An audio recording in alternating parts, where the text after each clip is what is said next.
Luis Felipe Alvim is the new Juiz de Fora fight welterweight champion, and his story is unlike everything you've ever seen. Juiz de Fora Fight 18 was expected to feature Carlos Eduardo Rufino vs. Claude Carl for the 170-pound belt in the main event, but Rufino missed weight by almost a pound. Carl was upset but initially agreed to take on the overweight opponent. A day later, moments before the fight, Carl changed his mind and decided to pull out of the bout. And that's when Alvim enters the story. The 22-year-old mixed martial arts fan, a black belt in Muay Thai under UFC lightweight Felipe Silva and blue belt in Jiu-Jitsu, was in attendance to watch the event. Alvim cooked some brownies with his girlfriend Fabiana to sell outside the hotel to be able to buy a pair of tickets.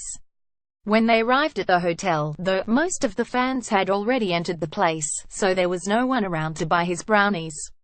Alvim and Fabiana decided to use the money they were saving to pay some bills and purchased the tickets.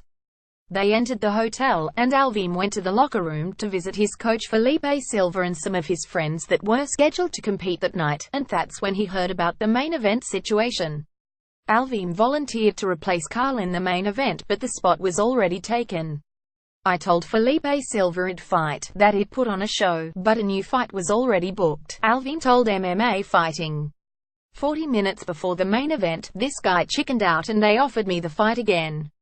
Alvim had never fought MMA before, he has 15 Muay Thai bouts and a few Jiu-Jitsu tournaments under his belt, and stepped in against Rufino, a 51 welterweight who suffered the only defeat in his career in July, when he competed for the Jungle Fight 170-pound belt. With no other option available, Juiz de Fora fight promoter Valdir Arroyo agreed with the suggestion. Alvim put the gloves on and entered the cage to make his MMA debut in a welterweight title bout. In front of 1,500 fans at the Grand Victory Hotel in Juiz de Fora, Alvim was taken down by his opponent, and immediately attacked with an armbar, but Rufino defended. Alvim made a transition to a triangle choke and forced Rufino to tap. He took me down and landed some heavy shots, and I thought SHT, what the fuck am I doing here, Alvim said. When I locked the triangle I thought to myself, SHT, I'll catch him. I asked God please, don't let this round end, and he tapped. The crowd went nuts with his win. After receiving the belt, Alvim proposed to his girlfriend. From cooking brownies to buy tickets to winning the promotion's belt on less than an hour notice, Alvim hopes his story inspires others just like Achilles inspired him earlier that day. I showed my girlfriend, my fiancé now laughs, the trailer of the movie Troy yesterday, he said, in which this kid tells Achilles he'd never fight a giant like Achilles was about to do, and Achilles says that's why your name won't be remembered. That stuck in my mind.